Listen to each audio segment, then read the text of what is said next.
This is the Troutbitten Podcast. Troutbitten. Troutbitten? Troutbitten. Troutbitten. Troutbitten? Yeah, Troutbitten. Troutbitten. It's about trout. Wild trout.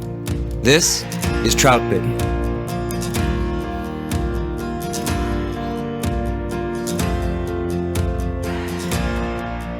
This is the Troutbitten Podcast, and thanks for tuning in. I'm Dominic Swantowski, the owner of Troutbitten and the author of Troutbitten.com. Our topic this evening is living a fly fishing life and doing the hard things necessary to keep it.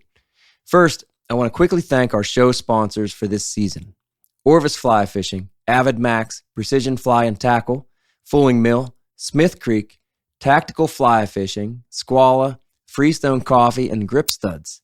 That's quite a lineup. And your support of these companies is a primary driver that keeps things going. Use their provided discount codes and drop a line to these companies to thank them for supporting the Troutbitten Podcast.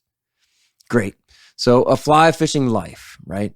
As a Troutbitten angler, that's what we're in it for. I've built Troutbitten not so much for the casual angler, but for the die-hard, serious fisher who's dedicated to learning more and improving tactics. Because we recognize that it's the pursuit of these trout that takes us into some of the most amazing places on earth. Being troutbitten is something that you can't shake off. Your mind is always churning over something tactical. Maybe it's a fresh spin on an old streamer retrieve, or you're daydreaming about the upstream reaches above the water that you fished last weekend, when you fished all the way until dark before walking back out 1.5 miles under the stars by yourself, and full of the satisfaction that good exploration brings. And you know there's more to find, still miles of river toward those headwaters. So the questions and that allure taps you on the shoulder all week, reminding you of what's to come. The next fishing trip is something to look forward to, right? And that's the secret to happiness. Always something to look forward to, something to work on, something to improve, something to achieve in life. These are our life goals. And fly fishing for trout, like so many other great pursuits, gives our life a purpose, just by giving us the next thing to look forward to and the next thing to work on. This is why we choose a fly fishing life. And this is Troutbitten. And I guess that most of our listeners probably wants the same. But here's the thing. There's a difference between wanting it and working for it. I think everyone imagines themselves deep into the middle of a sweetheart spot with no one else around, casting and fishing for big wild trout that are eating our flies and coming to hand. Maybe it's the rising trout at dusk or a frenzied streamer bite in the morning as you cover water quickly. Whatever your favorite river scenario, these are the idealized moments we imagine when we think of a fly fishing life. And of course, those moments are there for us. We get them, hopefully a lot. And yet, the amount of effort it requires to get there, the preparation, the planning, the failure and frustration requires hard work to get through all of that and onto those best moments. Doing the hard things. That's what we're here to talk about tonight. No one snaps their fingers and becomes a great fisherman. It takes seasons of dedication. And for anyone who gets it, there's an inevitable appreciation for the process, for the work needed to catch fish. Fishing is, of course, not unique in this way. In my own life, I've found playing guitar and playing saxophone to require the same determination to get to the good parts. And I teach my Little League teams to practice hard so they can make the important plays in the game. We're really doing the small things here with trout fishing too. Prepare, practice, and then get the payoff. I do think that it's a shock to some people that trout fishing can be so difficult, or that we like it to be difficult. Many people surely pick up fishing on a whim, thinking to just spend a few hours once in a while reeling in and landing fish. But when trout are the pursuit, especially wild ones, we quickly realize that it's one of those great things in life that are going to require more of us. And to get much of anywhere with trout on the fly, to live a fly fishing life, we have to do the hard things. And that's what we're here to talk about tonight. What are those hard things? How do we enjoy them? And what kinds of things are overlooked but seem to make a lot of difference? So I'm joined again by the Troutbitten crew: Matt Grobe, Trevor Smith, Josh Darling, Austin Dando, and Bill Dell. My friends, how are you doing? I know. Doing good. I want to meet Young Love at the Sweetheart spot. You wish. That's nice. Hold hands. I think so. I think so. I bet he knows some secrets at the Sweetheart spot. Is that what they call it? If you whisper them. Would you tie on the Troutbitten Superfly if I meet you at the Sweetheart spot? Young Love, do you have any Sweetheart spots? Oh, sure. But they're private. Sweetheart Creek. Sweetheart Creek. I thought it was Matt's Creek. Well, now we have a Sweetheart Creek. Not when I'm there. We'll talk about it. Hey, Bill, we missed you last week because we were talking about being front-ended on the river and how to deal with it. I knew you'd have some good stories. Did you listen to that podcast? I did. And listen to how I've been grobing my fish. And Groping your fish out. I had to roast you because you're grobing them out too much. I know, keeping me humble. Hey, did Austin get that story right with the guys in the parking lot and He calling them names? he was in a ballpark. Okay. All right. Do you want to give us one of your worst experiences of being front-ended? I guess I'll talk about the one that most recently happened to me that like infuriated me. Okay. This was during the COVID stuff, and it was a stressful time, and so I got out I think I got to the river at like 5:45, and all I wanted to do was just get in the river and fish. And so I fished the first spot. First round, I caught a really nice fish out of. I was like, okay, I'm good. Took the picture, got back up, fished for like 5 minutes, and 3 guys came in and kind of did what Matt was saying that the 5 guys did to him, is just kind of surrounded him. Yeah. And I got so mad. And and I walked around them, and the guy's like, "Oh, how's the morning going?" And I just snapped. And Fake I just said, and I said, I was having a great morning until 3 blankety blanks cut me off. I could have cast and hit them like where they started to fish. Yeah. And so, the guy's like, "Well, I don't care. You can go around us and start fishing." And so I went around the top guy and started like 10 feet in front of him. And then do you ever fish mad and just start banging fish and I think I caught like 10 fish in about 15 minutes and just mad. And You dialed it in with anger. yeah, I dialed it in with anger. Oh, anger dials me out. I can't catch fish when I'm mad or frustrated or distracted, But, or yeah. Josh, when the camera's on. When the camera's on. That's starting to change. That's true. When that happens, Bill, moving forward, we're gonna call that the Sweetheart Hole. When you get crowded out by people that want to There you hold your go. hand. Yeah, like when you it. get crowded, I That's like right. that. I like it. The Sweetheart Hole. Yeah, I don't know. If I were to do it again, I would have probably, like most times, I just put my head down and I walk around and, just kind of give a nasty glare. But I just was having a bad week and they got to be punching bags for me. So it wasn't a proud moment for me. All you got to do is say, "Hey, man, this isn't a Sweetheart Hole." This isn't a Sweetheart Hole. That's right. Not a Sweetheart Hole. If you're close enough to hold hands, you're too close. And it's a sweetheart hole. It's a Sweetheart Hole. He sweetheart hold me. I like that a lot. Is that your best way of dealing with it, Bill, is to just kind of walk around and, I don't know, just avoid it so you don't get angry? Well, anymore. I have to. If I get cut off most times, I guess I get front-ended a lot because I fish so fast. That's what we were saying. Yeah, we figured you did. And so I'm just used to like, okay, you're going to step in front of me. So I'm either using like Austin's philosophy of, okay, I'm going to fish it really slow between me and that person. Hope maybe because a lot of times people will jump in and out. Like they'll jump in and fish for 10 minutes and then they'll hop back out. And I'm like, okay, then I'll keep fishing. Or I'll just say, okay, well, this section's going to get crowded and I'll walk back, hop in the car and head to another section of river or head to a less popular section. Yeah, as we kind of talked about, there is obviously no perfect way to deal with it, but it's a thing out there, and we deal with it. Hey, we got good questions coming in, a bunch this week. Trevor, you want to read this, please? Sure. This question comes from Matthew Wilson by way of email. Dom, I appreciate everything you guys do to help us struggling anglers learn. I love your podcasts, and I'm slowly working my way through your posts. Using your information, I've started to see what I think are great improvements in my game. I would like to hear your take on how you guys analyze your skill progression. Is it fly productivity? There seem to be a ton of different variables that change fishing conditions between each trip. I'm trying hard to hit the water at least 100 times this year, and I would love to know the best way to measure my progress. An Excel spreadsheet, write it down and track it. If you're getting better numbers, then you're improving. Do you track anything else, Bill, other than numbers? I'll track hours fished. I started doing that this year.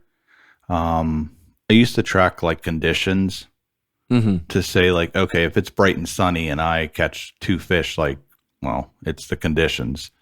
And if I do that like, 5 times in a row and it's really bright and sunny, then I might say, okay, it's the condition. It's not what I'm doing. Mm-hmm. I'll piggyback on that real quick. Just from, I do something similar.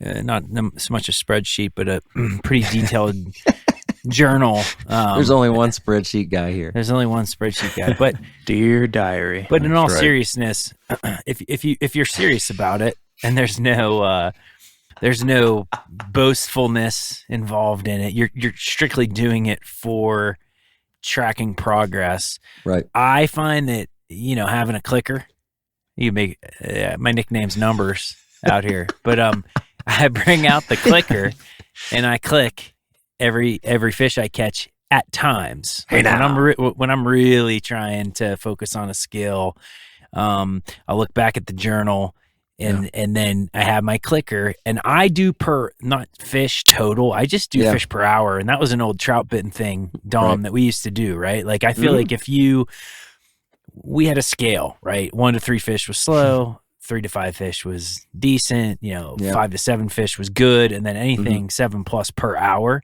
was great fishing. And so when we would ask each other, "How is it out there today?"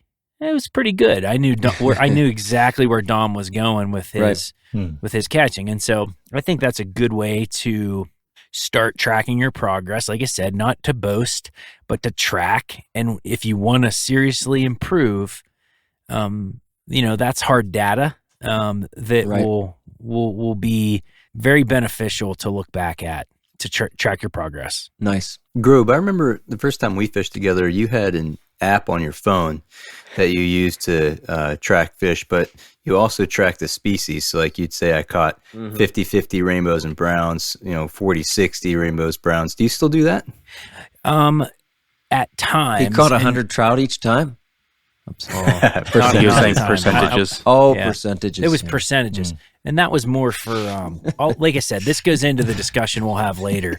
I mean, if you're taking it to a more serious level, it helped me from a historical standpoint, and I'll bring this up and elaborate later, but like, it's all part of progression. Like if you want to get serious about it, you can track it.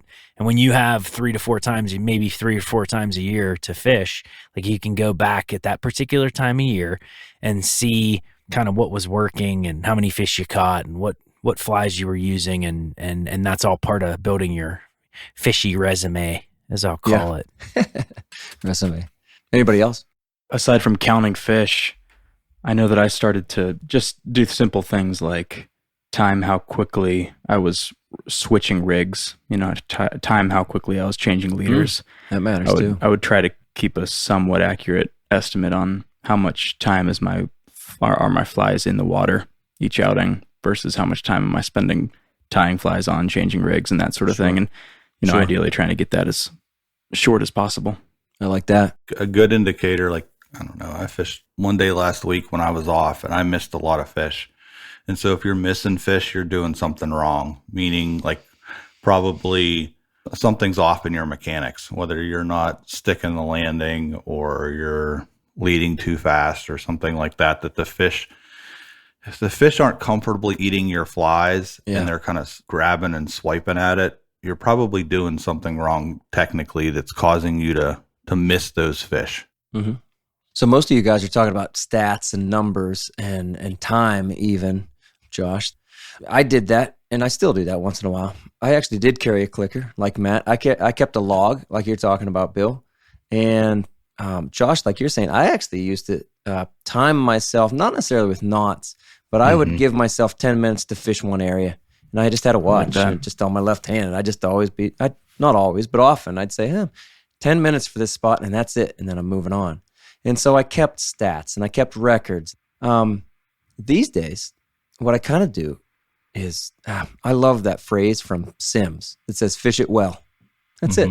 When I fish well, I'm satisfied. Now, I think what Matthew is asking is, how do I know I've fished it well? You know, and what I'm going to say is, if you fish 100 days this year, which is a fantastic goal, you're going to start to really know, you know what, I fished that section well. And then you can confidently move on. One of the most common questions I get while I'm guiding is, hey, I never know how many, drifts I should put in here, whether it's a dry fly or a streamer or a nymph. Once you did what you wanted to do in that lane, in that seam where you're trying to fish, great. Maybe repeat it if it's a great spot. Heck, maybe repeat it 2 or 3 times if it's the best spot around, and then feel confident. Hey, I did my job. I got the dead drift that I wanted to get. It's easiest to see on a dry fly. You can look, dead drift, dead drift, dead drift, all the way downstream. Good, I did it. I gave the fish a chance to see it. Now you can stand there and change things like angles and a little bit left, a little bit right. You could change the fly, of course. But once you know that you got what you wanted to see, for example, on that dry fly, a dead drift, there you go. You've fished it well.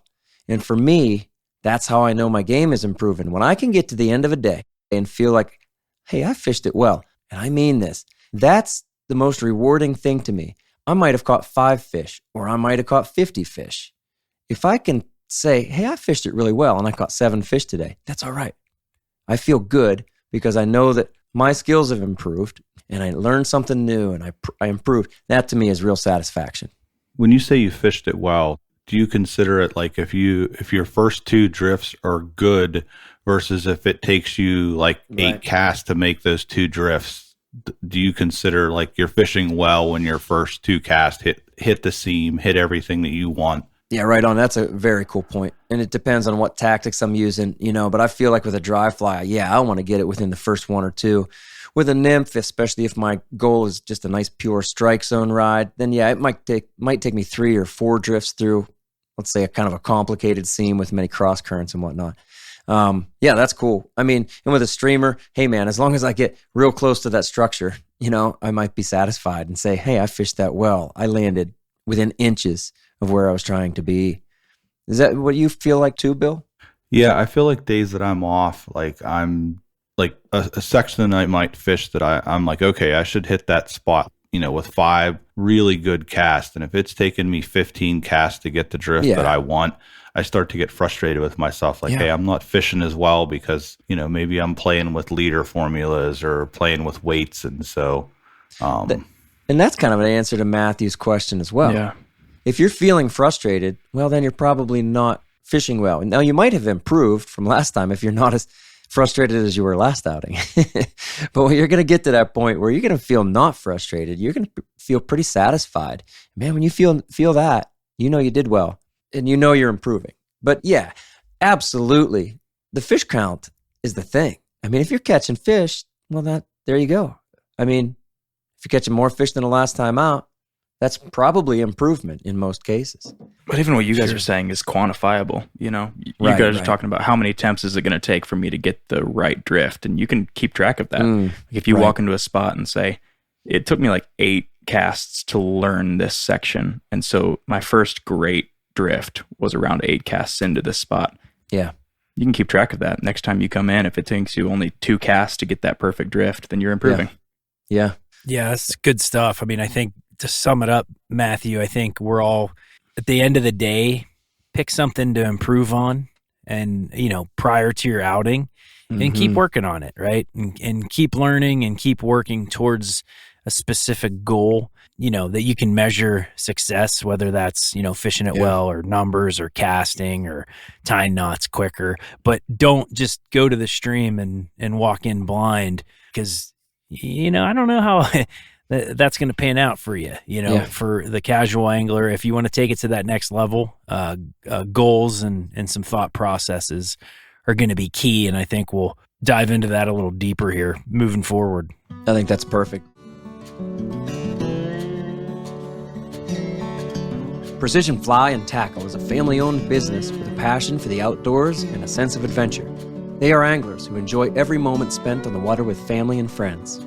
Precision Fly and Tackle carries the widest selection of Euro rods, reels, lines, leaders, flies, and accessories. From the beginner to the advanced angler, Precision Fly and Tackle can outfit every angler, no matter the budget. Visit them online at precisionflyandtackle.com. Then use code Troutbitten10, that's the number 10, for 10% off your order. Gear up with Precision Fly and Tackle for your next adventure. All right, let's get to our topic, a fly fishing life and doing the hard things. A while back, I wrote an article on Troutbitten titled, How to Stay in the Fly Fishing Game for a Lifetime, because I meet a lot of people who say, yeah, I used to fish a lot, but then I kind of got out of it, and I wish I hadn't quit. I hear it a lot. So no one ever tells me that they fish often enough or spend enough time on the water. There's always that simple wish to fish, to get out there more. And the only way it happens is with intention. Fly fishing in particular is hard. There's a little more gear to bring, more rigging, more knots, more to understand, especially if you want to be a complete angler or you want to meet the fish on their own terms. There are seemingly endless tactics and skills to develop, and that's why we love it. The depth and range of options can seem daunting, and really the level of preparation and, again, intention necessary to succeed can surprise you if you aren't ready for it. Fly fishing for trout simply requires that we do the hard things. I say it all the time, right? Fish hard. And what we're here to talk about is exactly what that means. So how do we fish hard, guys? What are the things necessary to keep a fly fishing life?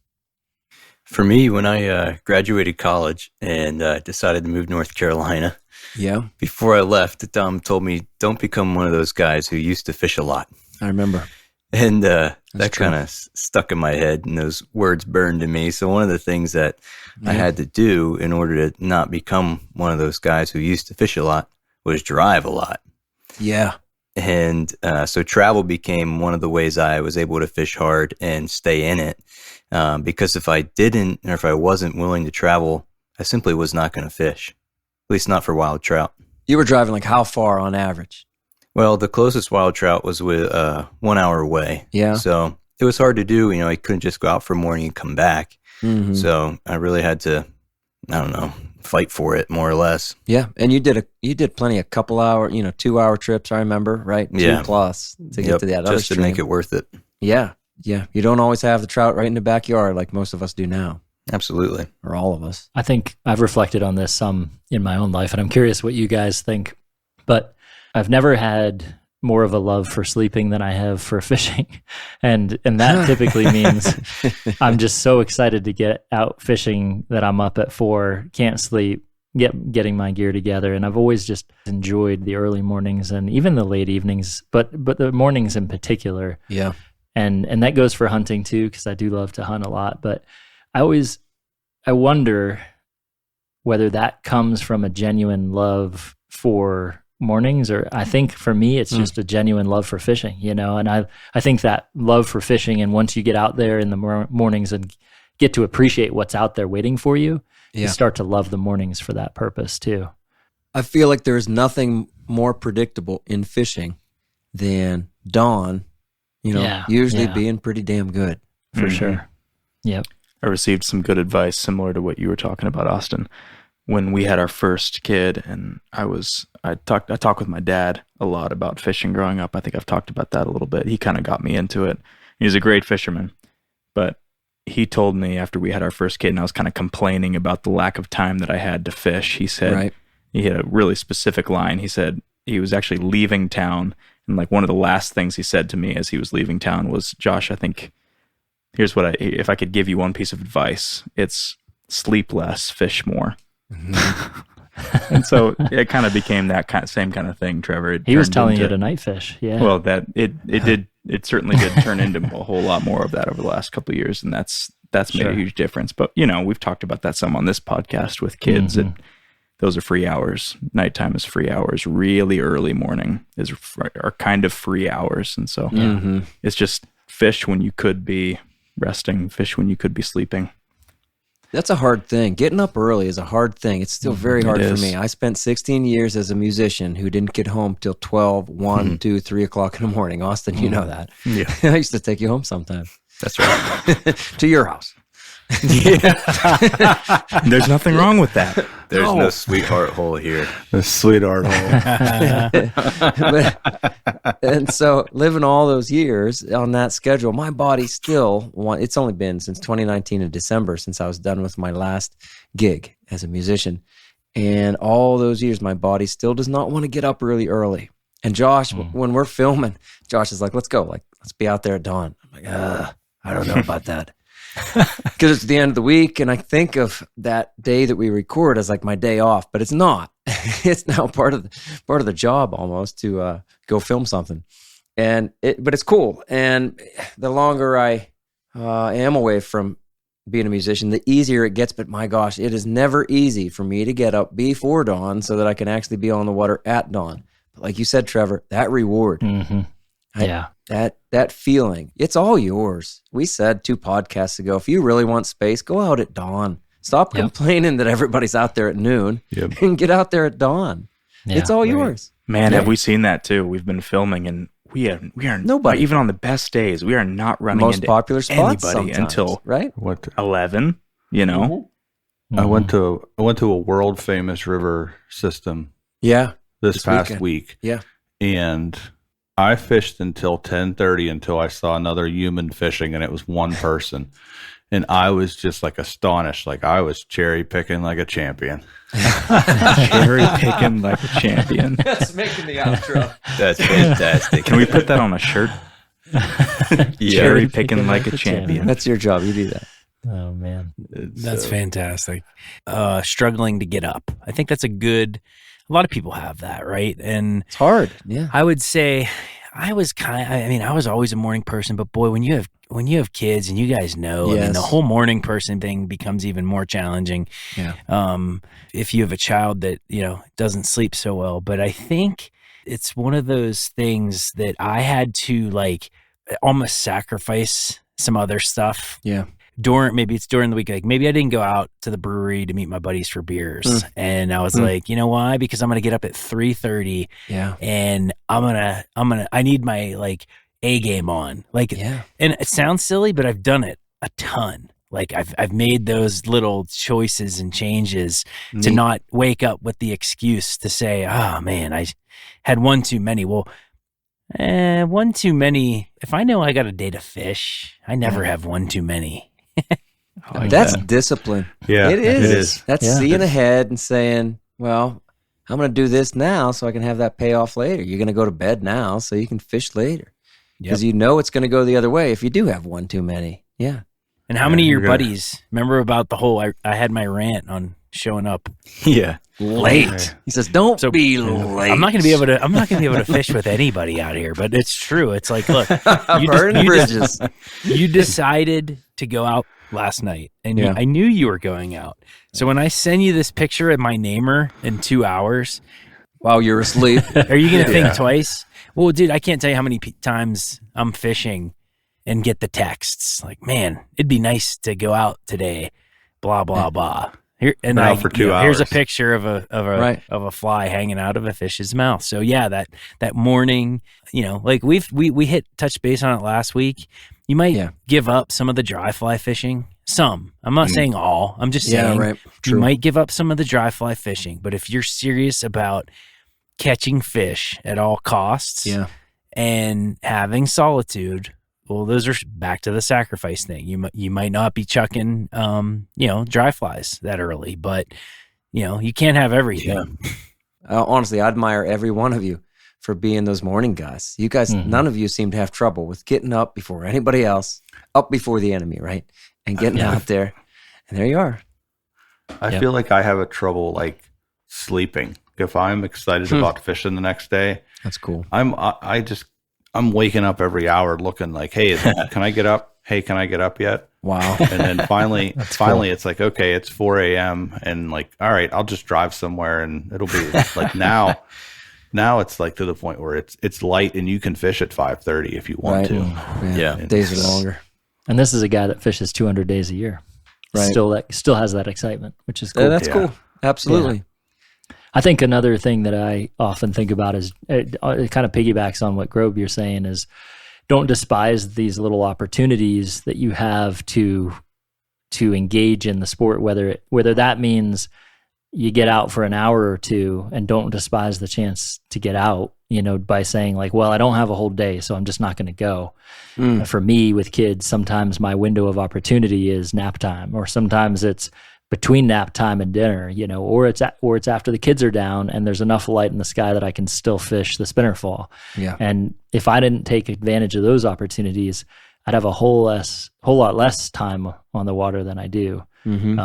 But even at home, like I will tie leaders, while I'm playing with the kids, or Nice. I'll retie, or I'll tie a fly and have the kids engaged in it doing a craft or something, so there are more opportunities to do that kind of stuff than we think, if we have the right attitude. Yeah, that's pretty cool, Trevor. I mean, I think this goes back to my whole fish resume thing. Like your 45 minutes that you chose to go to the stream is invaluable. I mean, this all comes down to time on the water, and whether it's 45 minutes or 2 hours, you can't beat it, right, Dom? I mean, it's like that's how you're going to get better. You're going to immerse yourself in all this knowledge that's out there, and then try to execute out on the stream. But don't make excuses that an hour, an hour's wasted. No way.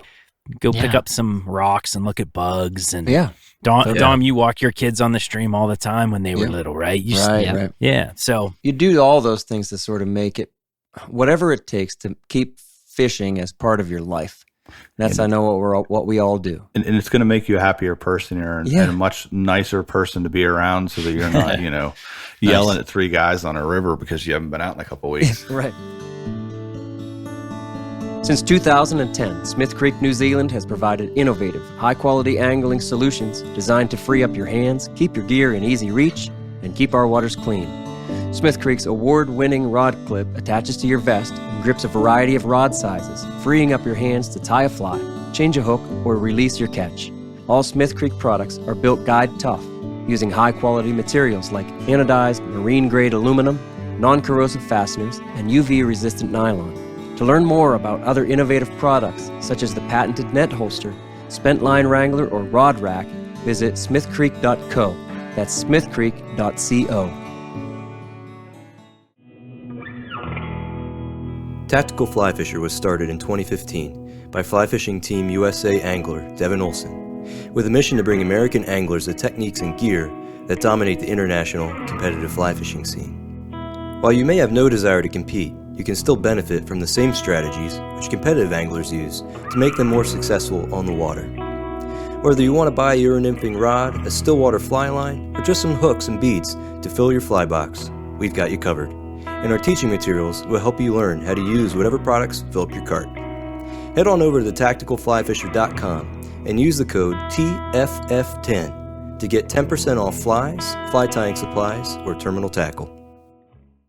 So you want to be having this fly fishing life. So you do. You incorporate your kids and you tying flies and maybe tying leaders or looking at bug books or taking them out like I did. I was daytime dad, so I took the boys when they were really young. And we just go for hikes along the rivers because I loved being there. And I also liked the idea of that I was just exposing them to those environments and the sounds of a river and the smells of a river and turning over rocks. And I learned a lot with all that. Even most days, we were not even fishing when they were real young. And you do those things just to keep it part of your life, even if you can't have a rod in your hand.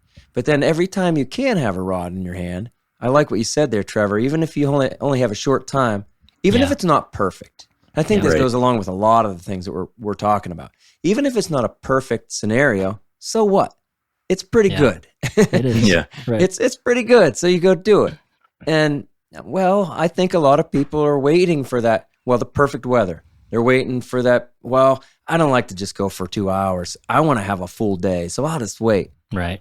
No, go fish. You have 2 hours. Go ahead, do it. If you got something nearby. Point. Yeah. And pretty much just what you said, the conditions shouldn't be an excuse not to go. So I feel like totally. Almost the whole end of the winter into the whole spring, I've been fishing high water and popular accesses and working really hard to get into places that people are scared to go to because they see the gauge is high. Yes. But if you're willing to work and search and find the fishable channels or islands that you can still get into, you could have it all. And have some good fish. It's a good point, Austin. I guided the last 2 days. The water was high, very high yesterday, and then coming down today, but still very high. And we got rained on really hard yesterday, but we were catching fish in the morning. And my guy was really learning fast and excited, and it was cool. But each of us had sort of underdressed. So we went back. I said, hey, you're cold, right? I'm cold too. Let's go back to the parking lot, which is 10-minute walk. And when we got to the parking lot, actually the sun was just starting to come out. It was in and out of the clouds, but the sun was starting to come out. The rain had stopped. And here come people. It's almost noon. And 2 trucks pulled in. There's 3 guys in each truck. So 6 guys walked downstream. And they, we kind of casually said hi, whatever. By the time we finished our sandwiches and just kind of putting extra layers on and whatnot, I'm going to say 25 minutes. These people were coming back. And I didn't say anything because I didn't feel very friendly.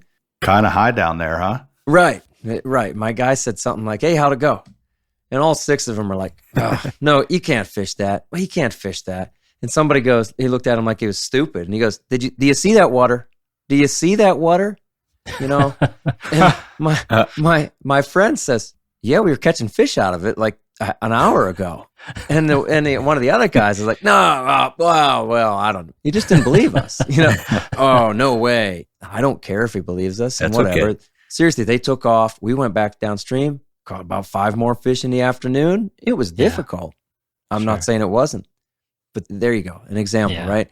And you go fishing because you have the time. You go fishing, stop making excuses, do the hard things. It was hard water. It was challenging. Boy, we learned something. Yeah, cool. It'll make you a better fisherman. If you fish in any conditions, you're going to learn to adapt real quick. For sure. Yeah, very true. Just being willing to try.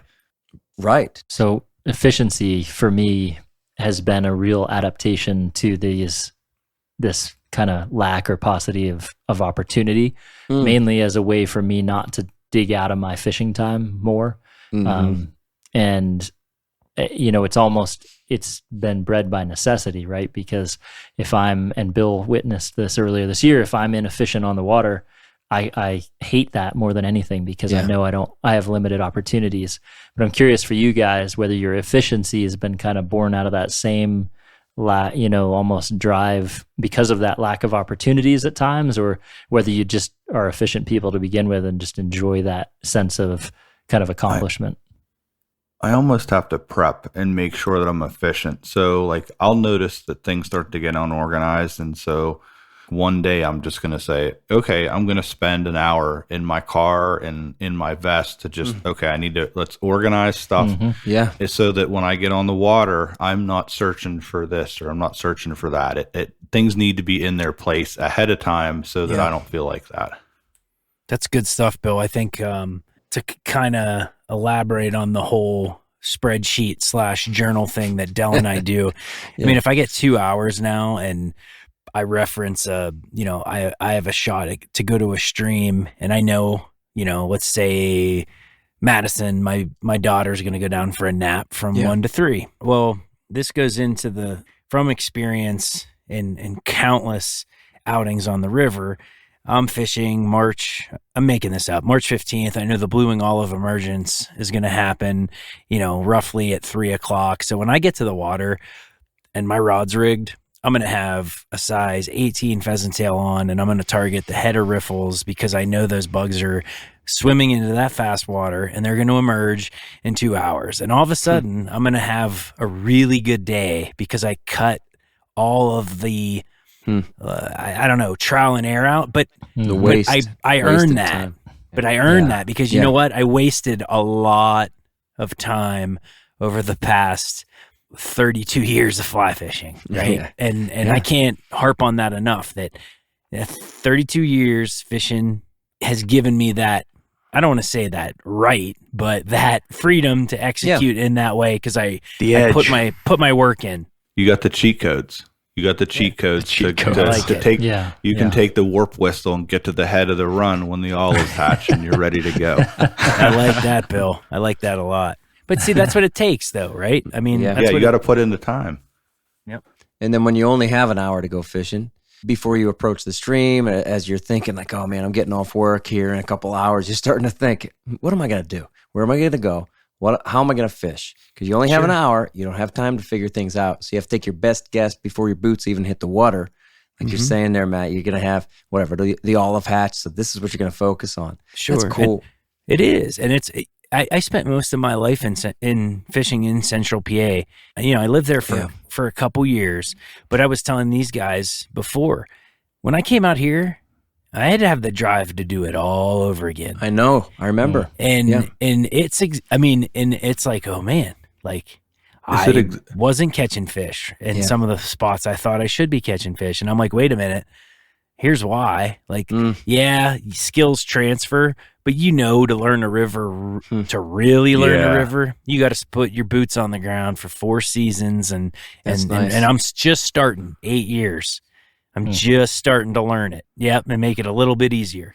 Little teaser. I'd say this was Bill's idea. Bill said, hey, let's do a podcast on learning a river, how to learn a river. That's what you're saying right there, right? Absolutely. And it is a challenge. Let's do it next week. So next week we're going to do how to learn a river.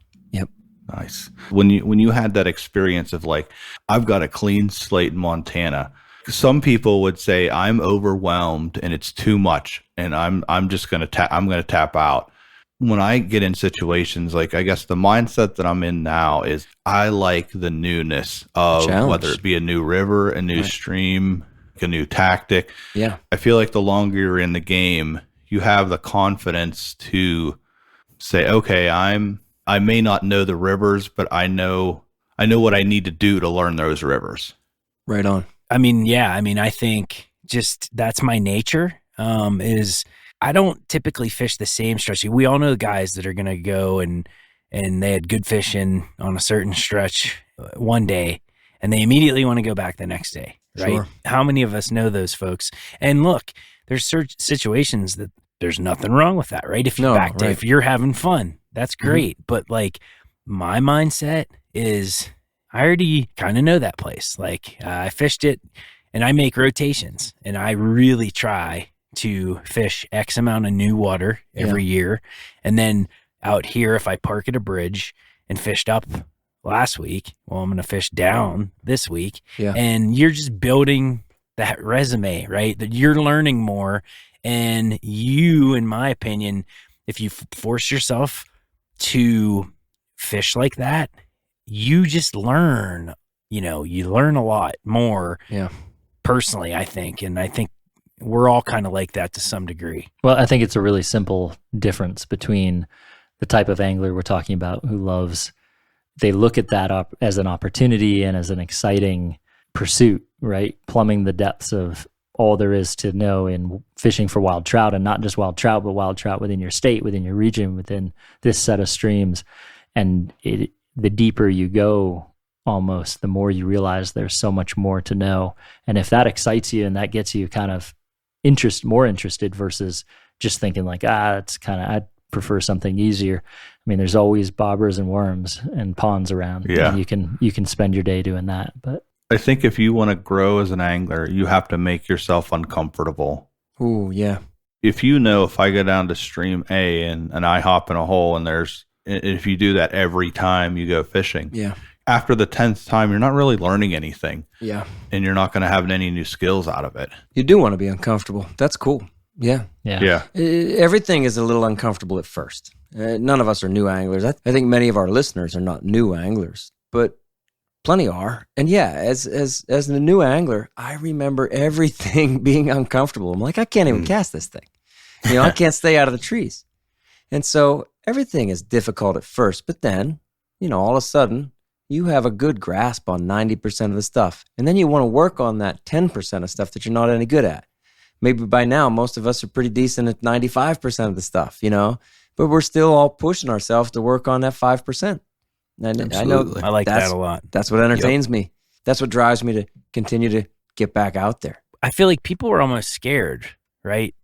Let's face it, if you have 7 to 10 days, and I don't know what percentage of anglers have 7 to 10 days, or let's say they have 20 days a year to fish. Yeah.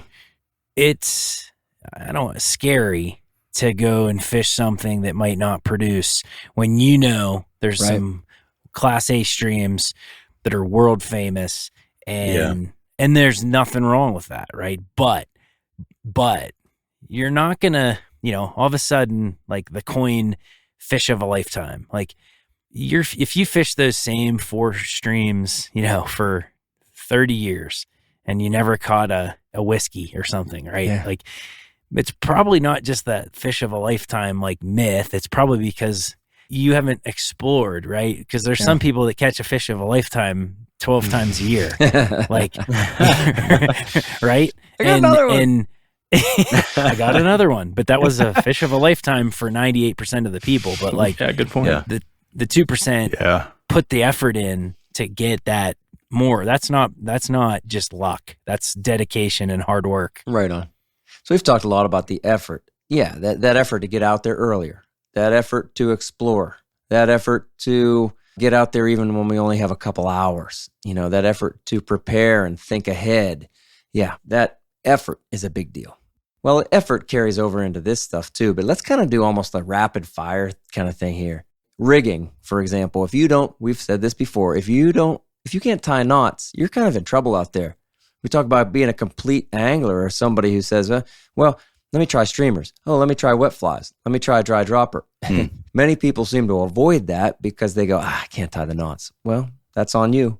Sorry. Yeah. That's your fault. Trevor, you said it as directly as we possibly could way back in the efficiency episode. You're like, well, that if you try harder, you're going to be able to tie knots. There's really no way around 99% of people can tie knots if you take that time. So that's one of mine.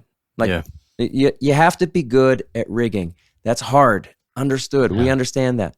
And yet each one of us has taken the time very much off the water to get good at our knots and to understand what we need to do to transfer over from a streamer rig to a dry dropper rig.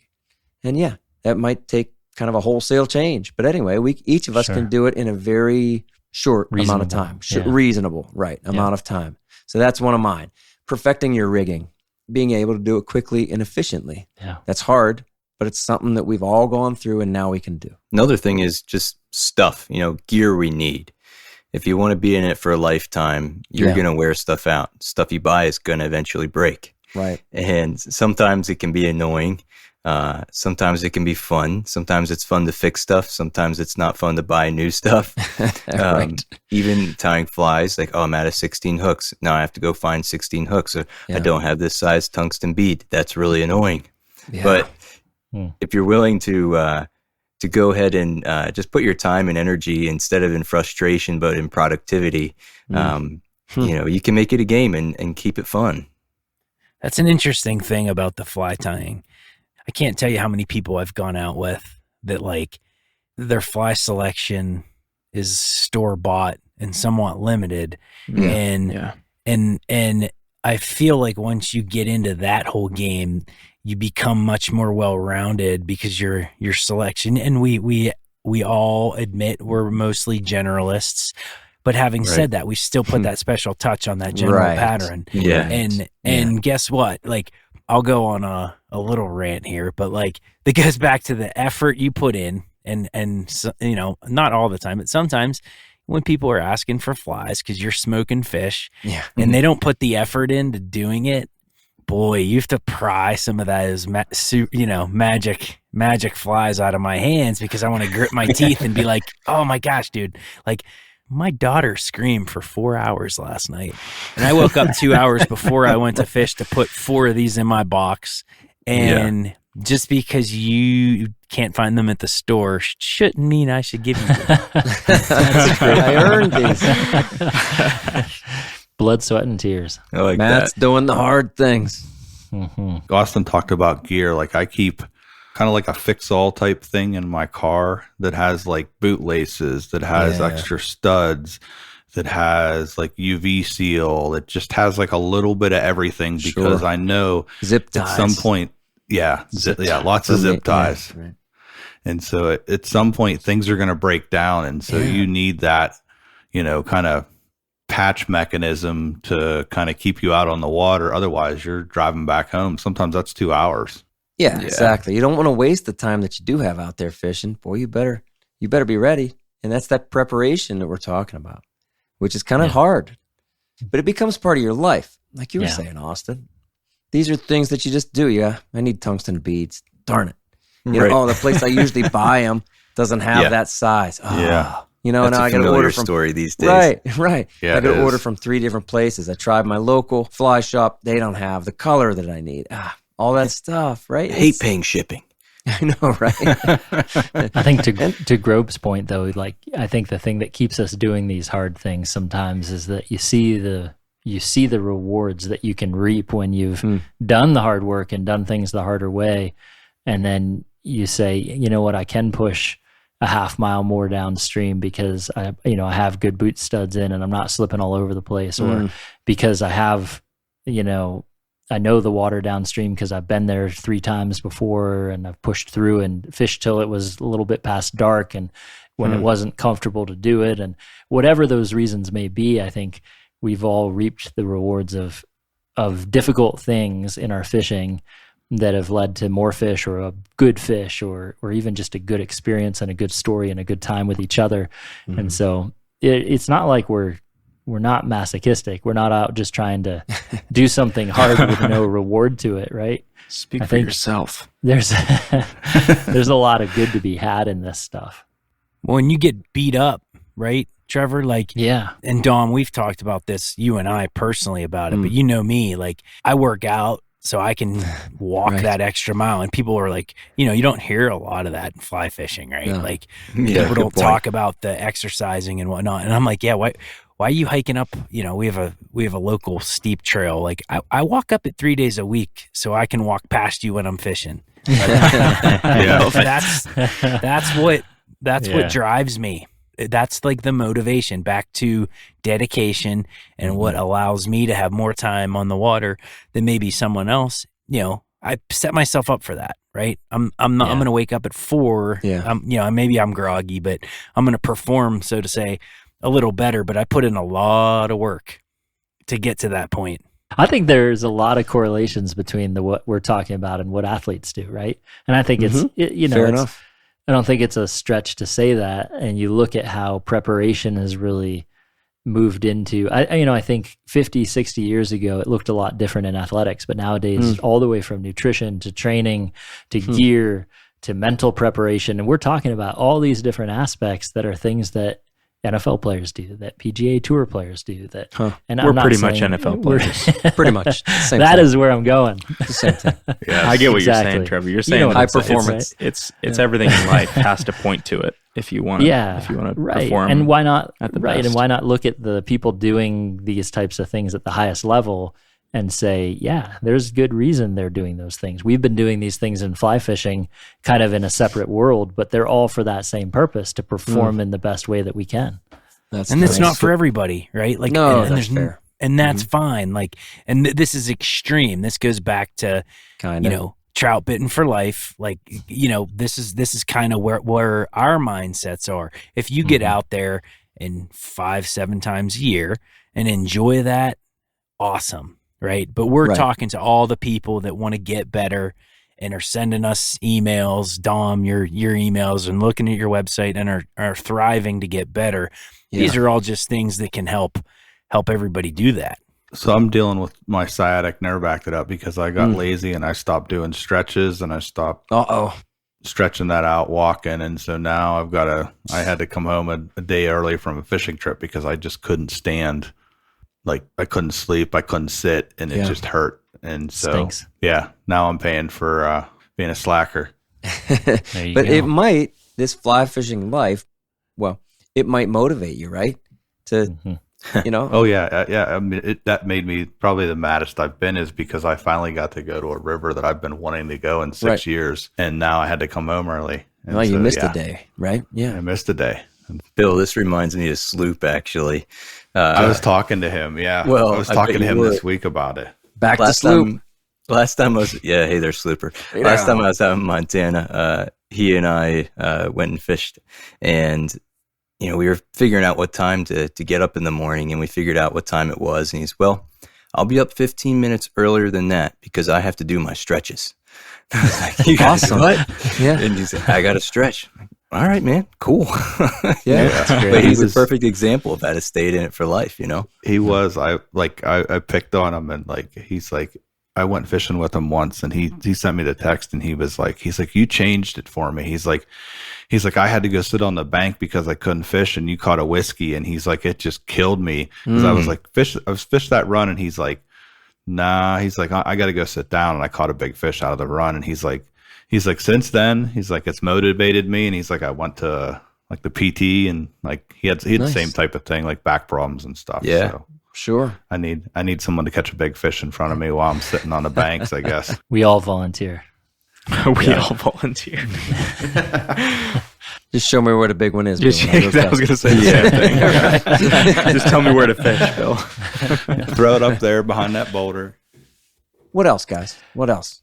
Yeah, so I spend a fair amount of time researching and reading, and I think Yeah. it's partly just my personality, but in any sport or interest that I've had, and fly fishing is one of the main areas that I've done this, I really have consumed and read a lot of the books that are written and that are out there that are older and newer about what we do. Yeah. And some have related more and some less to exactly the type of style and way that we fish. But I also like to read a lot about just the entomology and the biology of the fish and the fishery science. And not a time goes by that I'm out fishing that I don't think about or reference something that I've read in my life about fly fishing or trout or bugs or entomology. And I think that that's cool. And I think it's one of the things that I like about how much information goes into the decisions we make on the water, Yeah. and how much you can really aid your game by learning. And I think this podcast is a great resource for people to listen to as well, because this can be Sure. another source of that information. And gosh, your depth of articles on your site, Dom, is just another great resource for people to pour through. There's no reason that if you want to get better at fly fishing and fishing the monorig, that you shouldn't read every article on there. Watch all of Josh's videos, watch everything you can, Yeah. and assimilate that all into your armoire of your Armoire. assimilate it all into your armory. Mr. Big Word slipped up. I don't know. Put it all into your toolbox of things you can use on the water. Yeah, for sure. Yeah, research of locations, research There of you go. tactics. Yeah. Right? Yeah, why All that not? stuff. Learn everything you can. Somebody else has done Yeah. this. Yes. I had a guy email me the other day wanting to know, like, hey, about those big trout. Like, where do you catch those big trout? I mean, we all get that email, don't we? We all get that Instagram message. I used to a lot. Nice fish. Hey, where'd you catch that one? Where'd you catch the big one? Yeah, and I really wouldn't even mind telling some people sometimes, some places. You need to earn it, right? It's Yeah. and what we're saying is put in the hard work. And then and really it would almost be a disservice if I said, well, I caught it right here. Here's the GPS coordinates. Here's the exact way I approached it. And here's the fly. Go ahead. Yeah. No. You go. Because the reason I appreciate that last big trout that I caught is because I did put in the time, and it is this hard work. It's the research to find the spot. It's the research to understand the tactics, like you're saying there, Trevor. That's a huge part of what we're doing here. Sure. That stuff is hard. Does that bug you guys? I mean, Oh, because that happens to me all the time. Yeah. Like as far as like asking for information and it goes into, like I said, what were you using? Where were you at? And I'm just like, part of me, the older I get, gets a bigger chip on my shoulder because of all the blood, sweat, and tears you put into learning that yourself.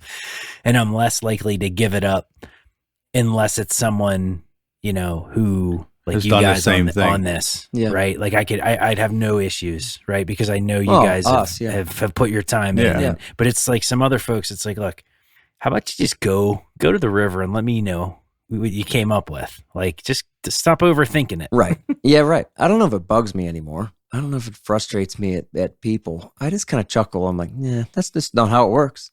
And you wouldn't enjoy it if people did give you all the information that you think that you want right now. Because that's not how you go catch the big ones. If you want to go catch a big one, go fish a private club. There you go. They stocked it for you. There you They go. fed it, for 50 days. And there you go. Go catch them. If that's the most important thing to you is just have a big fish, well, let's make it easy for you. You know? Yeah. And we don't want to do that.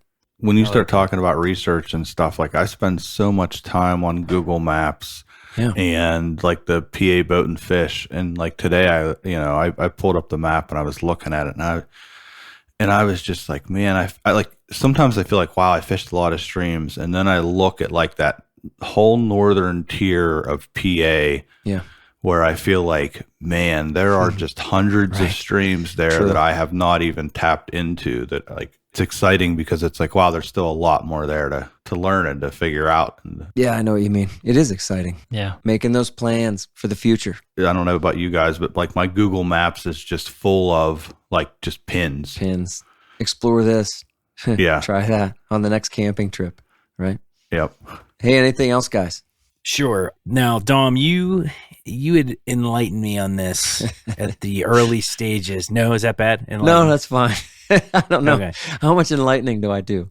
I don't know. I mean, I don't know about that. Maybe brought to the surface. Okay. About life choices in the sense of where you live. Yeah. Okay. Nice. And I don't know if you remember this. This I understand, yeah. But back in the day, you chose to live in an area that allows you to fish a lot more than if you may have lived somewhere else in Pennsylvania, right? Right. And I hear the number one thing I hear from people is, well, I don't have the time. And I get that. Like, Bill, you're a monster. You get after it. But, some people have, maybe more responsibilities that may drag them away from being able to travel all the time. Yeah. But at the end of the day, you can put yourself into a position to make fishing a lot easier if you choose to live in a place that has a lot of wild trout and that opportunity just will increase. Good point. Yeah. Really good point. I don't think that's over the top or extreme at all. I mean, that's how I got back here. Yeah. In Austin, it was the coolest thing I ever saw.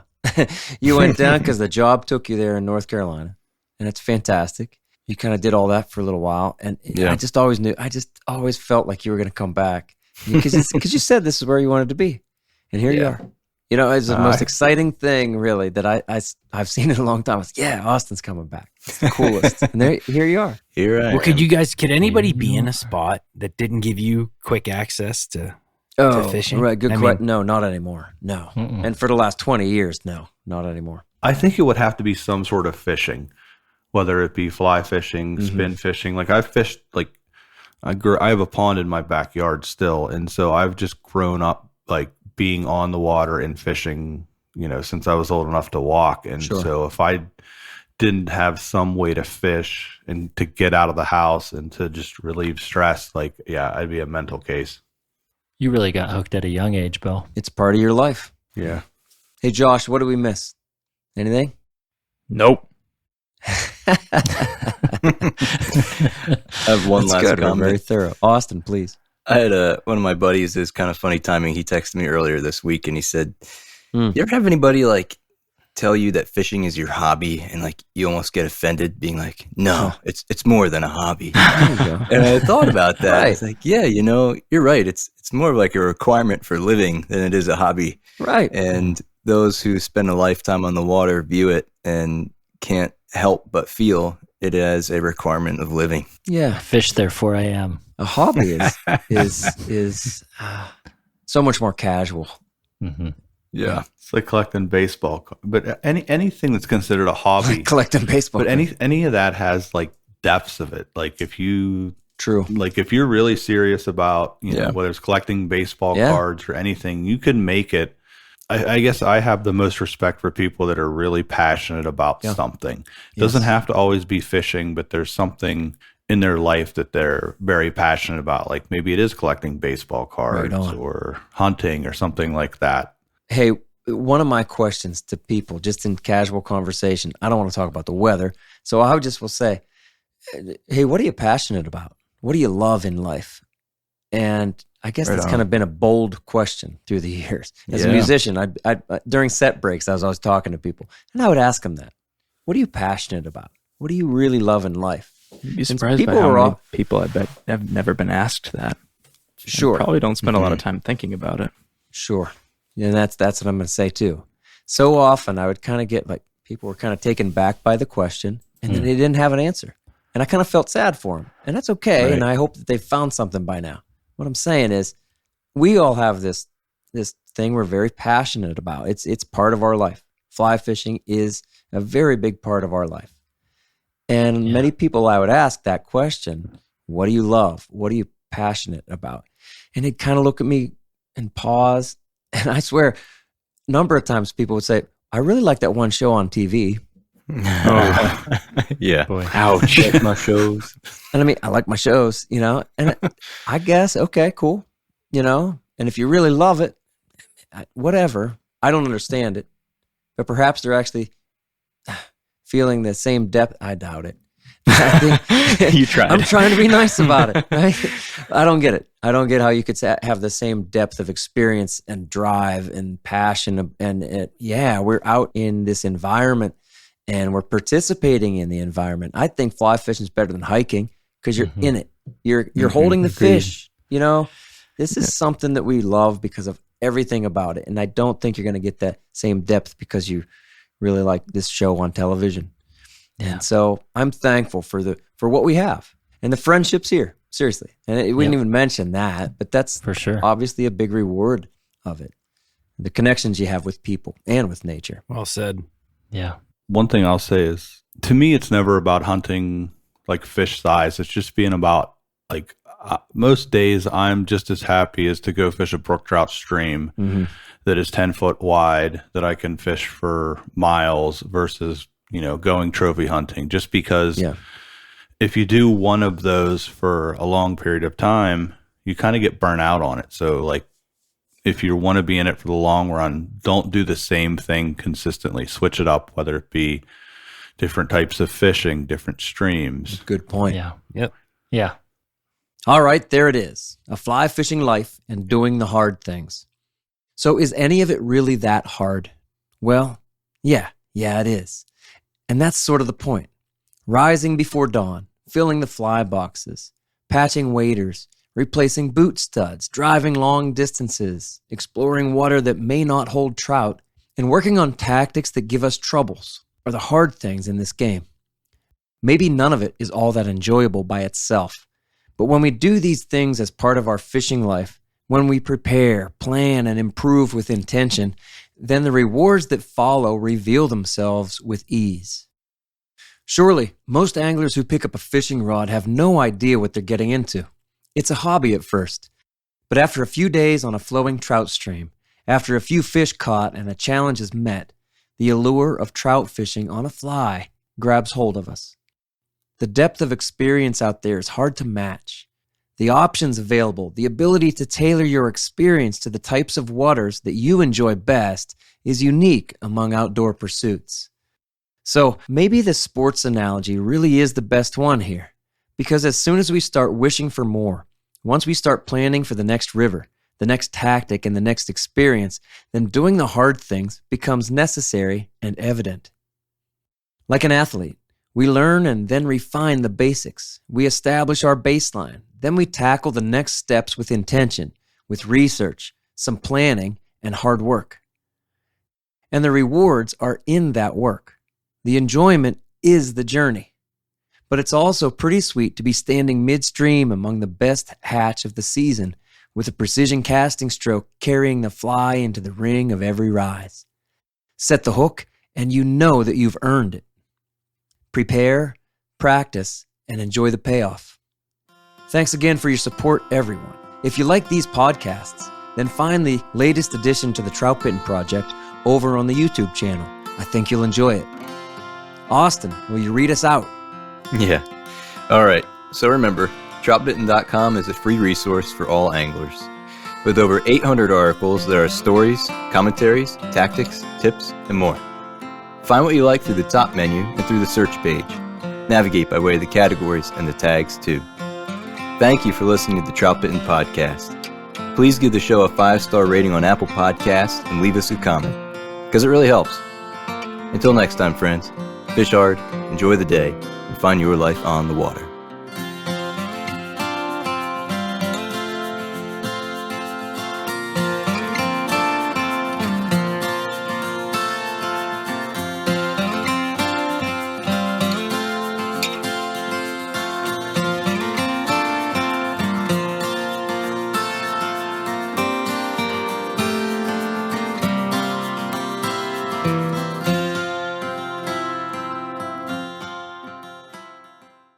was strong. That was good. All you got to do is say, hey, man, this isn't a sweetheart hole. Hey now. He sweetheart-holed me. Hey now. You got the cheat codes. You can take the warp whistle and get to the head of the run when the olives hatch and you're ready to go. And there's nothing wrong with that, right? And I was just like astonished. Like I was cherry picking like a champion. Hey now. Hey now. Hey now. Hey, where'd you catch that one? Where'd you catch the big one? Hey now. Hey now.